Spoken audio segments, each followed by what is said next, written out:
Get out! You stink! You don't belong in a place like this. Everyone, please watch your belongings. We don't normally allow people like this inside. Look around. This is a 5-star hotel. Does it look like a place for someone dressed like you? You stink!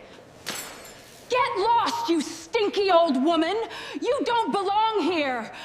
Get your filthy bags off my counter right now before I have security throw you out into the street where you belong, Victoria Reynolds said, her voice ringing through the wide, marble lobby of the Grand Horizon Hotel in downtown Charlotte.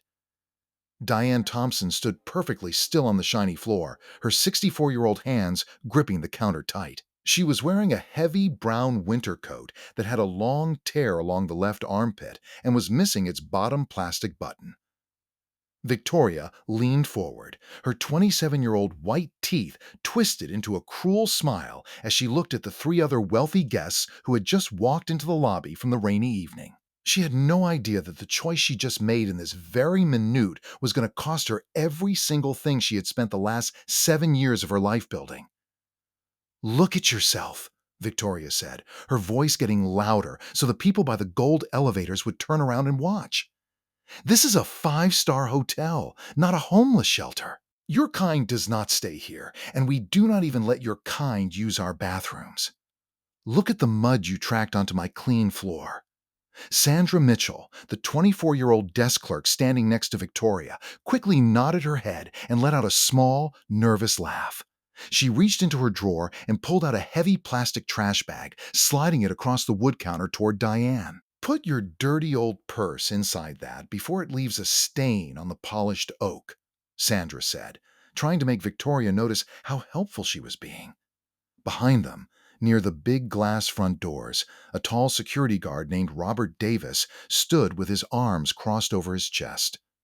Robert looked down at his own black boots, his face turning a dark shade of red.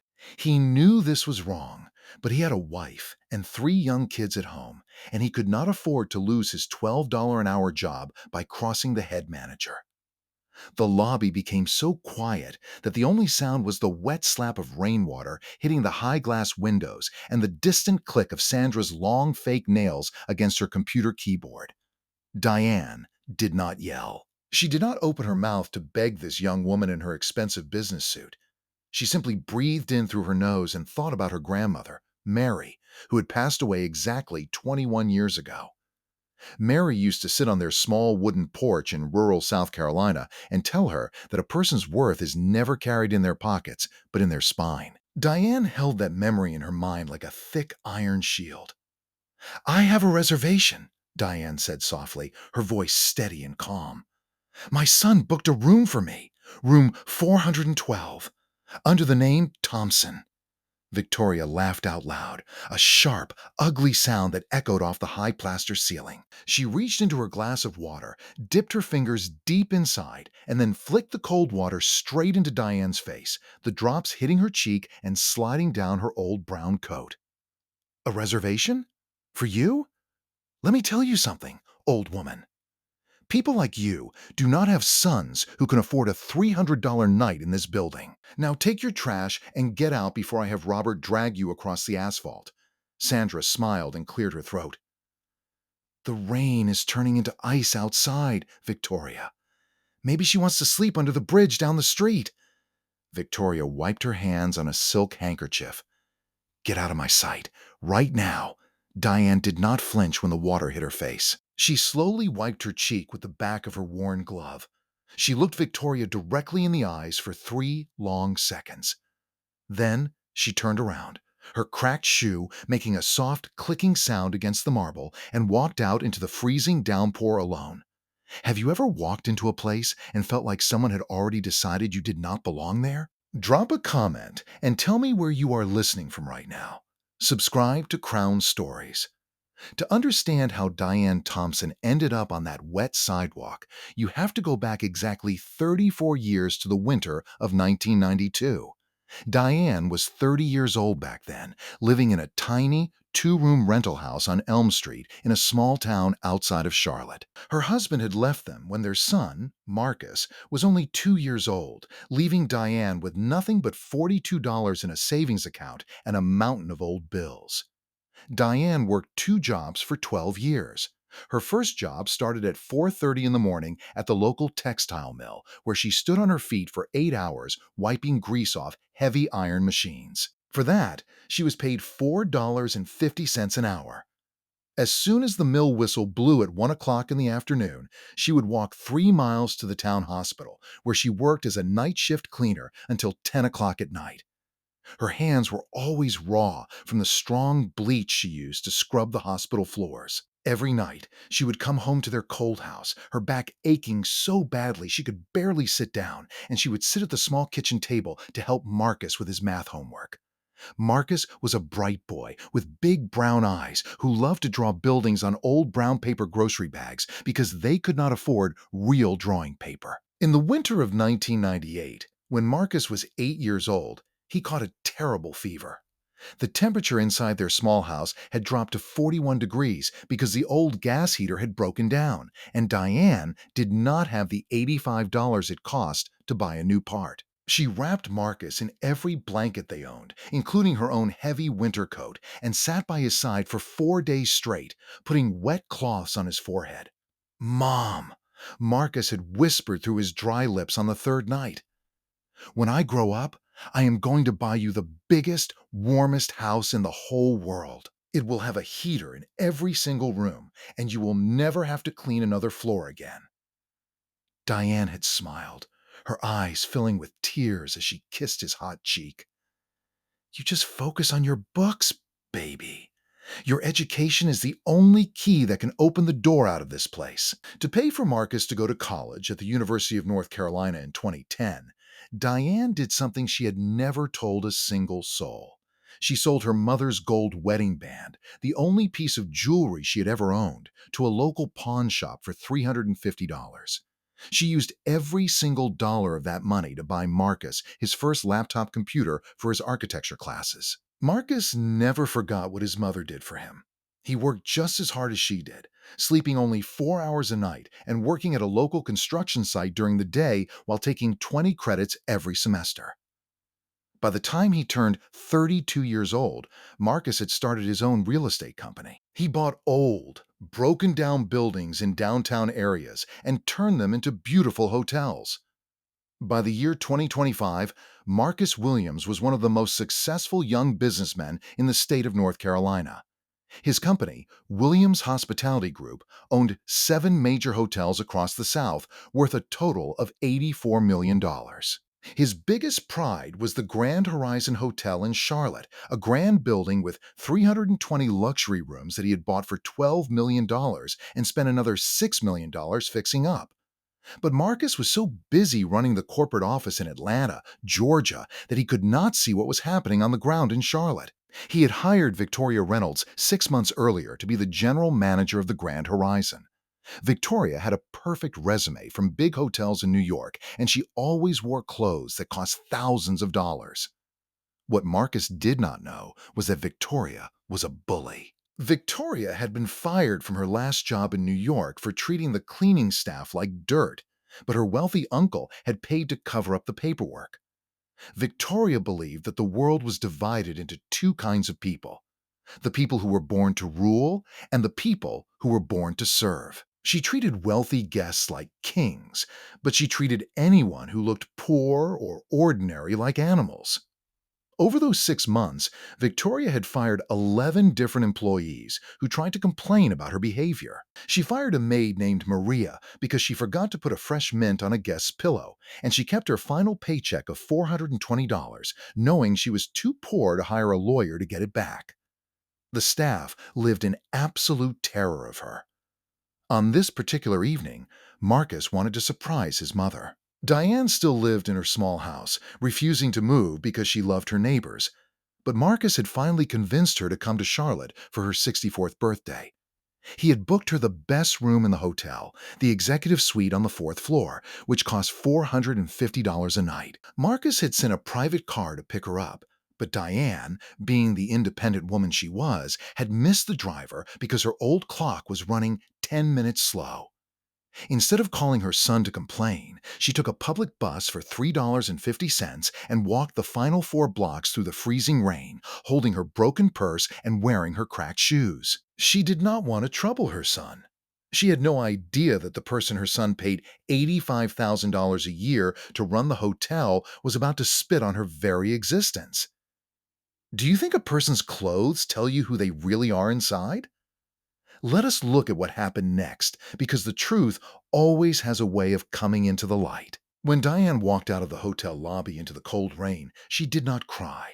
She walked down the street for 2 blocks until she found a small, brightly lit gas station. She went inside, the warm air smelling of old coffee and fried chicken. She walked to the back of the store, pulled out her old flip phone from her vinyl purse, and dialed her son's number. "Marcus, honey," Diane said when he picked up on the first ring. "Mom, are you at the hotel yet?" Marcus asked, his voice full of excitement from his office in Atlanta. "I called the front desk an hour ago to make sure they had the flowers and the birthday cake in your room. Do you like the view?" Diane looked down at her wet shoes. "I am not at the hotel, Marcus." There was a little mix-up at the desk. The young lady there told me that my reservation was not valid, and she asked me to leave. I am at the Shell station on Elm Street. Marcus went completely silent on the other end of the line. His breath became heavy. "What do you mean she asked you to leave, Mom? What did she say to you?" Diane did not want to cause a big fight. "He just said I did not look like the kind of person who stays there, Marcus. She was a bit rude. She flicked some water from her glass at me. It is okay, honey. I can just take the bus back home. I do not want to be a bother." In his office in Atlanta, Marcus felt a cold rage rise from the bottom of his stomach. His mother, the woman who had scrubbed floors until her fingers bled so he could buy books, had been thrown out of a building that he owned with his own money. "Mom," Marcus said, his voice dropping to a very low, dangerous whisper. "Stay right there inside the gas station where it is warm. Do not move. I am calling my security chief right now.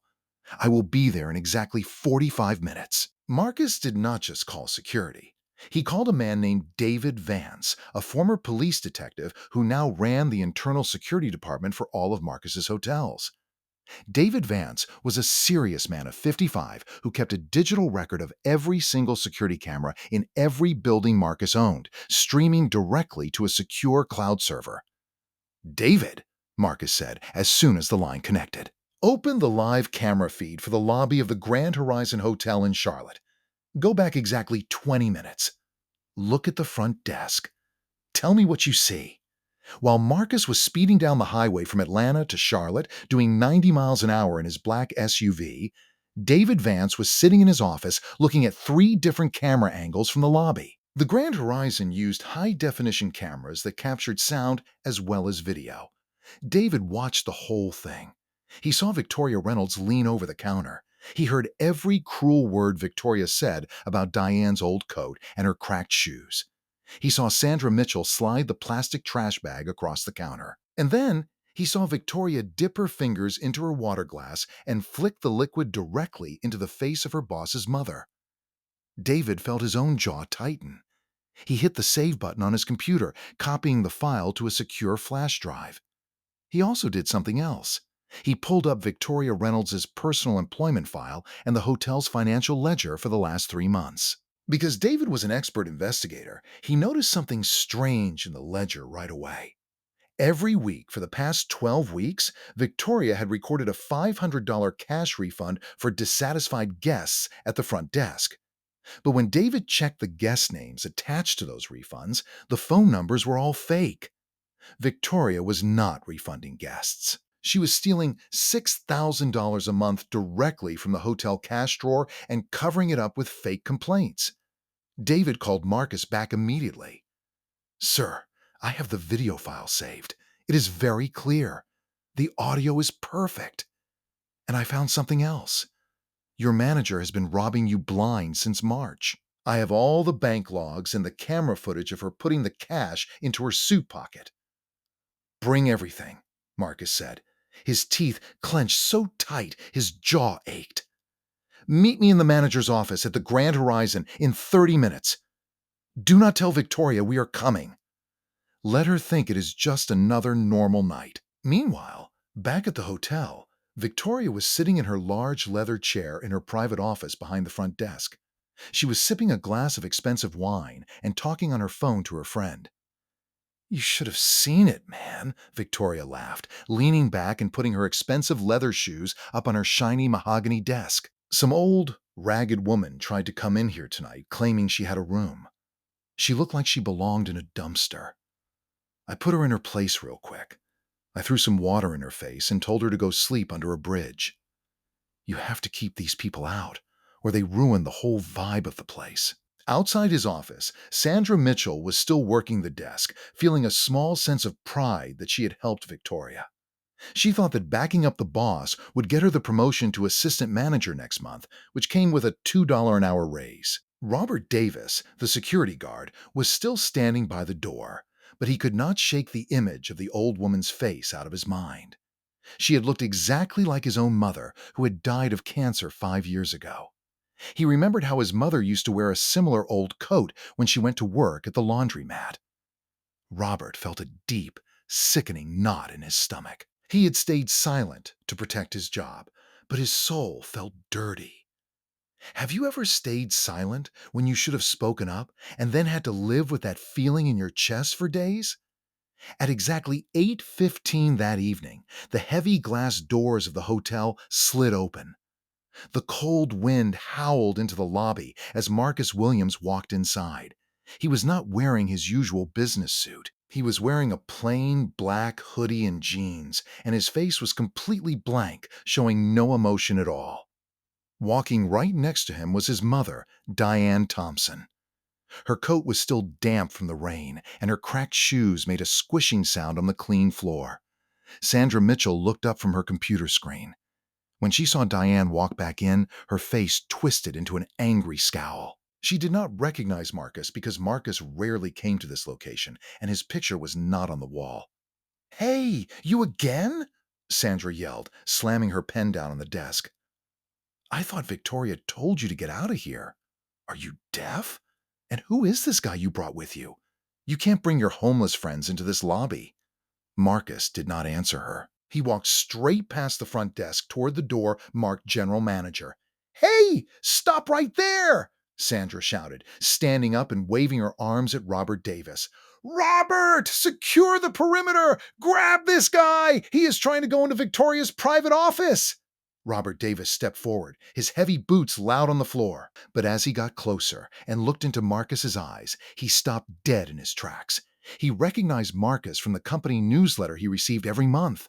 This was Marcus Williams, the owner of the entire hotel group, the man whose name was on the front of the building. Robert stopped, lowered his head, and stepped aside. "Robert, what are you doing?" Sandra screamed. "Get them!" "Shut up, Sandra," Robert said softly, his voice trembling slightly. "Just shut up." Marcus opened the door to Victoria's office without knocking. Victoria looked up from her desk, her phone still in her hand. She looked annoyed that someone had entered without permission. "What is the meaning of this? Who allowed you into my office? Get the hell out before I have you arrested for trespassing." Then, Victoria saw Diane standing right behind Marcus. Her eyes widened slightly, and a smug grin came back to her face. "Oh, I see. You brought your grandson or your social worker to complain? Let me tell you both something. I am the boss here. What I say goes. This old bag was tracking mud onto my $6,000 floor, and she does not have the money to stay here." Marcus walked slowly over to the desk. He did not raise his voice. He spoke in a very quiet, very calm tone that made the air in the room feel heavy.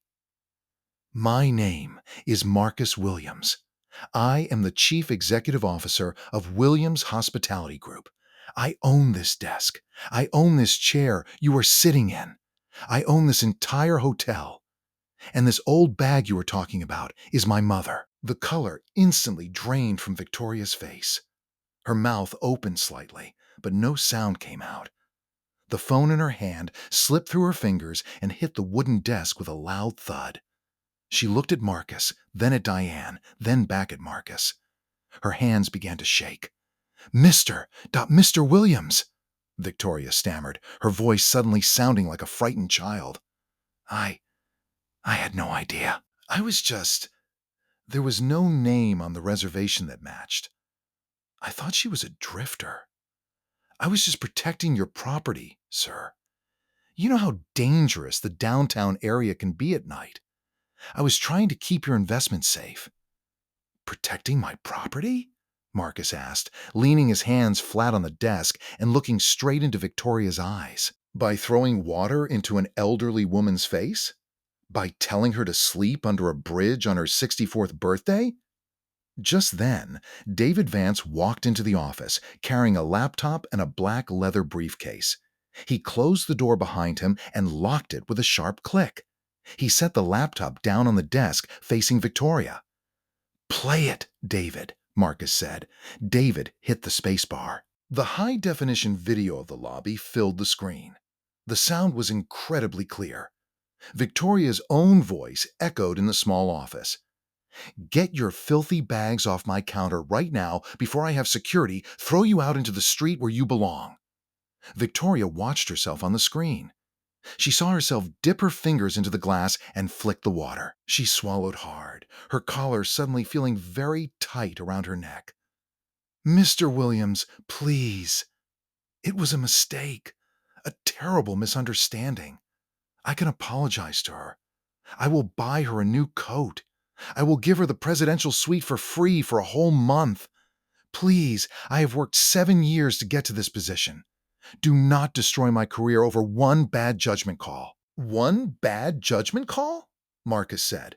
David Vance reached into his briefcase and pulled out a thick stack of printed papers, slamming them down on top of Victoria's expensive desk. "This is the financial ledger for the last 90 days, Victoria. Every single Tuesday and Thursday, you recorded a cash refund of $500 for fake guests. We have already called 3 of the names on this list tonight. They have never even been to North Carolina. We also have the camera footage from the back office showing you putting those $20 bills straight into your leather wallet." Victoria's knees went weak. She sank back down into her leather chair, her face completely gray. No. That is, there must be an error in the system. The computer has a glitch. "There is no glitch," David Vance said. "The police are already downstairs in the driveway. They have the video, and they have the bank records. Total theft comes out to $18,500. In the state of North Carolina, anything over $1,000 is a Class H felony. That carries a mandatory prison sentence." Victoria looked at Diane, her eyes wide with terror. She dropped to her knees on the floor, her expensive suit pants gathering dust. She reached out her hands toward her cracked shoes. "Please, ma'am, speak to your son. Tell him to stop this. I am sorry. I am so sorry for what I said. I was just showing off for the guests. Please have mercy on me. I can't go to jail. My family, my reputation will be ruined." Diane looked down at the woman who had humiliated her less than an hour ago. She did not look angry. She looked sad. She looked at her the way a mother looks at a child who has completely ruined their own life. "Young lady," Diane said softly, her voice filling the quiet room, "when you spit on me tonight, you did not do it because I was poor. You did it because you thought I was weak. You thought nobody was watching you. But someone is always watching. A person's character is who they are when they think no one can hit them back. Please, ma'am," Victoria begged, tears finally spilling over her cheeks, smudging her expensive makeup. "My son worked too hard for this building to let someone like you poison it," Diane said. "You earned this day all by yourself." Marcus looked at David Vance. "Take her out the back door. Hand her over to the officers. I want full charges filed. No deals. No bail support from this company." David Vance gripped Victoria by the arm, pulling her up from the floor. Victoria's legs were shaking so badly she could barely stand. As she was led out of her office, her head hung low, her long hair tangled in the air. Marcus then walked out into the lobby with Diane right by his side. Sandra Mitchell was still standing behind the counter, her face white as a sheet. She had heard everything through the thin office door. She realized that the man she had insulted was the owner of the company, and the woman she had given a trash bag to was his mother. "Mr. Williams," Sandra whispered, her hands shaking as she held onto the edge of the counter. "I was just... Victoria told me to do that. She is the manager. I have to do what the manager says or she fires us. Please do not fire me. I have car payments. I have to pay rent." Marcus looked at Sandra. "When my mother stood here, you had a choice. You could have been a human being, or you could have been a bully's helper. You chose to give her a trash bag. You are fired, Sandra. Pack your things and leave this building in 10 minutes. If I see your face on this property again, I will have you arrested for trespassing." Sandra began to cry loudly, grabbing her purse and her coat from under the desk, running out into the rain just like Diane had done earlier, but without any of the dignity. Marcus then turned his eyes to Robert Davis, the security guard. Robert stood up straight, his hands at his sides. He did not make any excuses. "Mr. Williams," Robert said, looking Marcus directly in the eye, "I knew it was wrong when Victoria did it. I stayed silent because I was scared of losing my job. I have 3 kids at home. But that is no excuse. I should have protected your mother. I am ready for whatever punishment you give me." Marcus looked at Robert for a long moment. Then he looked at his mother. Diane gave Marcus a small, gentle nod. "Robert," Marcus said, "you made a mistake by staying silent. Silence when someone is being hurt is the same as helping the bully. But you were the only person in this room tonight who admitted they were wrong without making excuses. Starting tomorrow morning at 8 a.m., you are the new chief of security for this entire hotel. Your pay will be raised from $12 an hour to $28 an hour. But if I ever see you let anyone be mistreated in this lobby again, whether they are wearing a diamond ring or a torn coat, you will be out the door that same day. Do we understand each other?" Robert's eyes went wide. A huge tear ran down his cheek, but he did not break his stance. He wiped it away quickly and gave a sharp nod. "Yes, Mr. Williams. Thank you, sir. Thank you, ma'am. I swear to you on my mother's memory, no one will ever feel small in this lobby again." What happened in the months that followed became a legend in the city of Charlotte. Victoria Reynolds went to trial 4 months later. Because David Vance had gathered such perfect evidence, the trial lasted only 2 days. Victoria was found guilty of grand larceny and embezzlement. The judge, an older woman who did not like bullies, sentenced Victoria to 3 years at the state correctional facility. Today, Victoria's life looks very different from her days in the luxury hotel. At 6 o'clock every morning, she wakes up in a cold, concrete cell that measures 8 feet by 10 feet. Instead of her expensive custom clothes, she wears a bright orange jumpsuit made of rough, itchy cotton. Her job in the prison is cleaning the communal bathrooms. Every day, she spends 4 hours on her knees scrubbing toilets with cheap bleach, holding a plastic brush with a broken handle. The very thing she mocked Diane for doing is now the only thing she does to earn 40 cents a day. Her wealthy uncle refused to pay her legal fees after the video went viral on the internet, and none of her old friends have visited her once.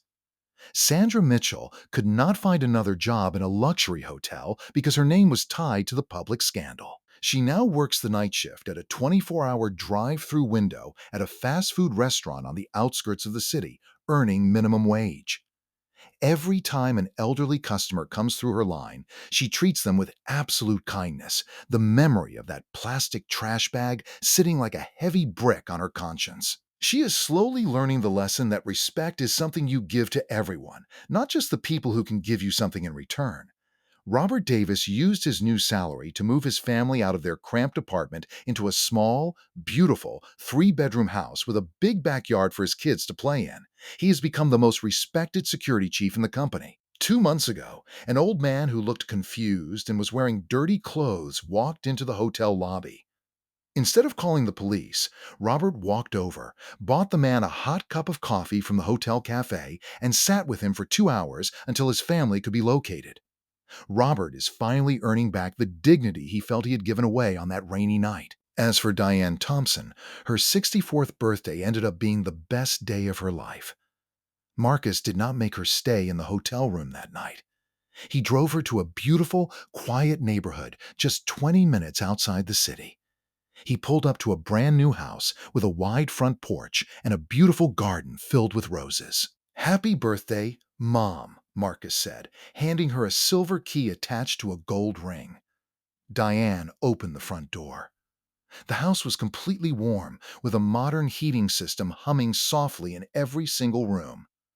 On the mantelpiece in the living room sat a framed photograph of her grandmother, Mary, smiling down at them. Next to the photo was a small glass case. Inside the case was a brand new gold wedding band, identical to the one Diane had sold 28 years ago to buy Marcus his first computer. Diane did not stay in that big house alone. She used her position as the mother of the owner to create the Mary Thompson Foundation, funded by 5% of all the profits from the Grand Horizon Hotel. The foundation buys warm winter coats and sturdy leather shoes for single mothers and elderly people living in poverty across North Carolina. Every single year, the foundation helps over 4,000 people stand a little straighter against the cold. Have you ever seen someone change their whole life because they chose to remember where they came from? Leave your thoughts in the comments below. This story needs to be heard by anyone who thinks that a person's value can be measured by the clothes on their back or the money in their bank account. Share it with a friend who believes in standing up for people who cannot fight back for themselves. Never judge a soul by the coat they wear, because you never know when you are standing in the presence of the person who owns the very ground beneath your feet. This has been Crown Stories.